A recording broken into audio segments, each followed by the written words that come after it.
Life and Times of John Wickliff, printed in 1799. Preface. The name of Wycliffe is inseparably associated with the history of human development. Nothing, therefore, could be more opportune at the present crisis than to bring into clearer light those distinctive principles under the influence of whose inward life and force he acted so conspicuous a part on the stage of Europe. To do this, it was not needful that we should rigidly inquire into those peculiar doctrines and opinions which entered into his theological creed. We have gone as far in this direction as was deemed either prudent or instructive. We have rather sought and selected the ground which we occupy in common with the great Reformer. We have not forgotten the distinct distance which measures the interval between the 19th and the 14th century, nor through what stages of development and progress the nations of Europe, and especially our own beloved England, have passed. We have judged of the great man and his doings by the light of his own age. And though every true Protestant will find points of separation, still it should be a matter of devout gratitude to God that he so far enlightened the mind of his servant in the nature of Christ's kingdom, and so endued him with grace and fortitude as to enable him to withstand manfully and successfully the encroachments and the usurpations of a power which would have trampled the liberties and the honor of our country in the dust. The life of Wycliffe was devoted to one thing, and therefore was lacking in the variety of fact and incidents which gives to biography its chief attraction and interest. The record, however, is valuable as throwing light upon his times and as revealing the necessity of that great reformation for which he so intently signed and labored. Brief as the narrative is, its simple pursuit will convince the reader that the popery in the 19th century is the same with the popery of the 14th century, and will animate him, we trust, with a spirit of grateful attachment to those Protestant and spiritual principles for which Wycliffe and Luther so manfully contended. This book has 12 chapters. Chapter 1. Religious condition of England in the beginning of the 14th century. Popular ignorancy, the Bible was little known, defective teaching and inefficient pulpit ministrations, ambition and corruption of the priesthood, corresponding degeneracy of the public moral, religious degradation of the people. The close of the 12th century was marked by the first faint dawn of that noble literature whose advances and triumphs throws the glories of conquest into deeper shade. The progress of a people in letters indicates the point of civilization and of culture at which they have arrived. Had the throne been filled with any other man than John, that embodiment and personification of human weakness, there can be no doubt that England would not only have taken the precedence of all the European nations in the race of intellects and moral improvement, but would have left them at no common distance. The single act by which he sold his kingdom for a peace with Rome forever impresses with enigmity the character of this prince. We conceal not the fact that the ecclesiastical hierarchy had been fast encroaching on the providence of the civil power, that the government of John was in danger from the spirit of discontent which characterized the clergy, that his kingdom was under the interdicts of the Holy See, that he himself had been excommunicated and was now threatened with deposition, that his excommunication, by reaching to all who had any intercourse with him, amounted to the annihilation of government, law, and property, the impunity of crimes, as well as the invalidity of all contracts and dealings, that in these circumstances he had but a choice of evils, either to submit to the power which was bearing down upon him with such accumulated and crushing force, or lay himself prostrate at the feet of the pontiff, and that to this later step he was counseled and advised by his barons. Still, all this does not and cannot extenuate his conduct. But for their manly struggle in securing the Magna Charta, his people would have been reduced to the most enthralling bondage. Under the sanction of the Pope's decree, the king recalled all the liberties which he had granted to his subjects, and wantonly broke the promises which he had sworn to observe. His doings rendered him obnoxious to the nation, and his kingdom was in danger. In their extremities, the barons offered the crown to Louis, the eldest son of the King of France. Just at this crisis, the monarch died, and England was saved, just from an ecclesiastic deposition whose aim all along had been to render the civil power subordinate to the spiritual authority, and afterwards from the degradation of a foreign yoke. Sir James Mackintosh says, when the barons originally took up arms against John, they exercised the indisputable rights of resistance to oppression. They gave a wholesome warning to sovereigns and breathed into the hearts of nations a high sense of their rights. But in this first stage, they knew not how to improve their victory. They took no securities and made no lasting provision for the time to come. Hence it was that they found themselves in open collision with the next occupant of the throne, and Henry, thinking that his crown was far from being secure, stooped to swear fealty to the Pope. His Holiness released him from his sovereign pledge to keep, inviolate, and several articles of the Charter. He had no sympathy with his people, and it was in vain that he asked the people's attachments and support.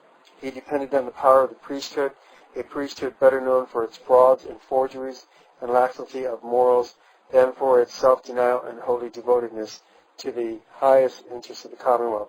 Society suffered more from the corruption of the Church than from all the civil commotions which shook England to its center. The people were sunk in ignorancy and superstition.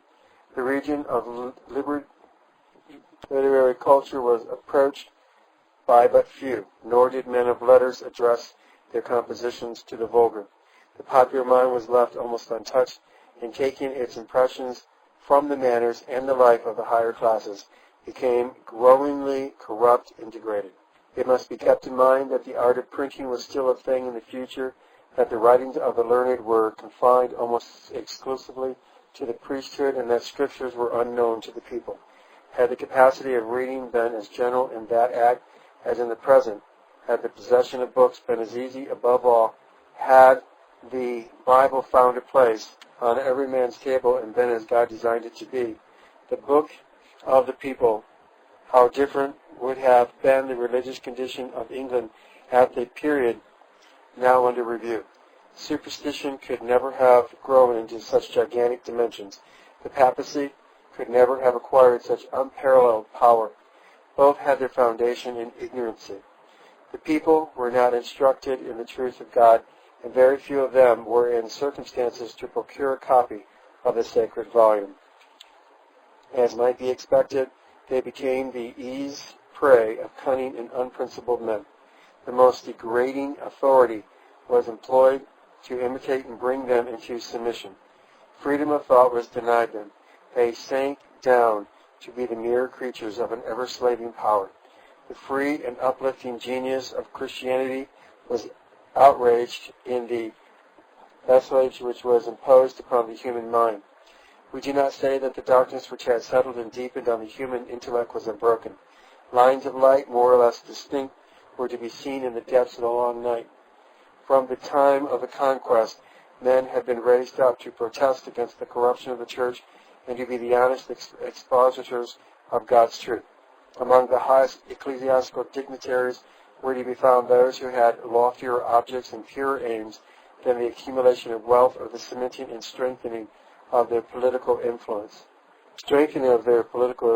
While France was the stern foe of monistic corruption, while Amundsen, his successor in the See of Canterbury, was better instructed in the doctrines peculiar to the gospel, and held these doctrines, associated with that feeling of spiritual humility and confidence which they so powerfully tend to produce when truly embraced.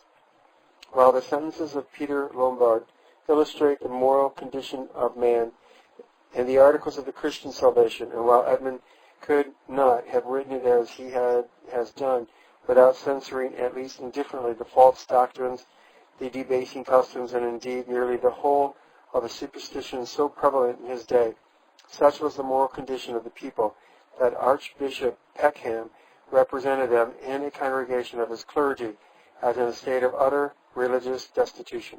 To supply this serious deficiency, the primate submitted to the council a list of topics which in the future should constitute the matter of regular proportional instruction. This summary includes the Decalogue, the 14 Articles of Faith, the 7 deadly sins, the 7 principal virtues, the 7 works of mercy, and the usual sacraments.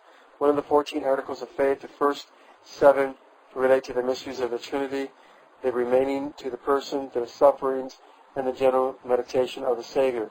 The 7 deadly sins included pride, anger, hatred, enmity, covetousness, and intemperance. The 7 works of mercy are to compassionate the hungry, the thirsty, and the naked, to bury the friendless, and to aid the sick, the neglected, and the poor. Of the principal virtues, faith, hope, and charity are described as referring to God, while justice, fortitude, temperance, and prudence are viewed as relating to men. These epitomes of religious instruction are thus particularly stated because they are frequently mentioned in the history of the Church through several centuries preceding the Reformation. In the present incident, they were published with explanations which, if really needed, implied the state of the inferior clergy to have been that of the lowest barbarism. Hence, the extent of the improvement proposed by this metropolitan reformer consisted in providing that each clerk should deliver 4 sermons to his parishioners within a year. These discourses also were to be on some of the themes above described, each of which was so far explained as to demand from the preacher but little more than the mechanical effort of transcription. Such was the provision made for the perfecting of the moral and religious manhood of the people. Their teachers were to address them on subjects of personal and everlasting moment 4 times during the year. And what was the character of the instruction?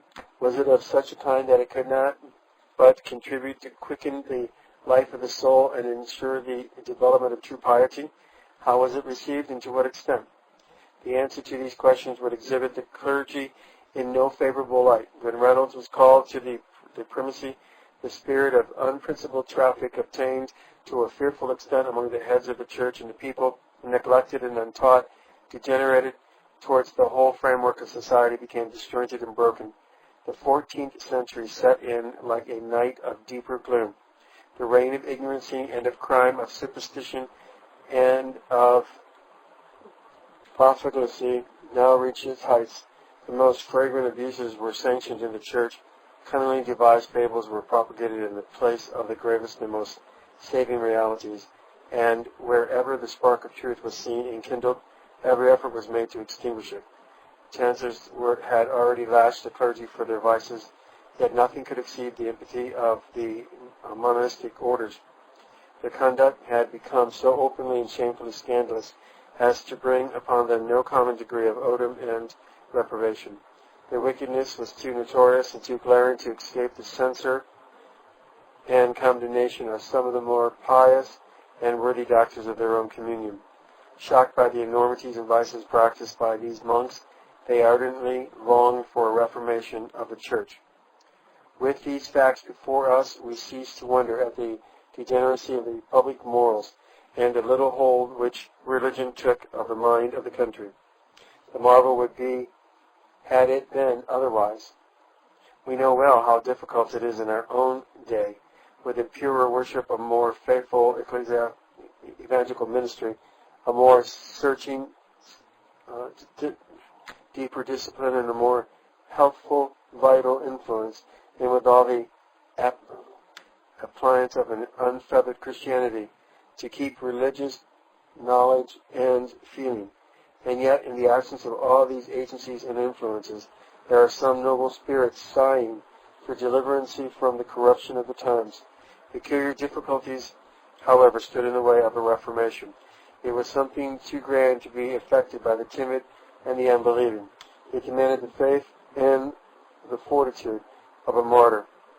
Still, there were those who were ready not to shrink from either suffering or death in such an enterprise. Among these stands first and preeminent the magnanimous and immortal John Wycliffe, who arose as the morning star of the Reformation and whose doctrines so deeply impressed the popular mind. End of Chapter 1, having been read by Peter John Parisi, also known as Brian Dean. None of my audios are copyrighted. Please feel free to make as many copies as you desire to the glory of God.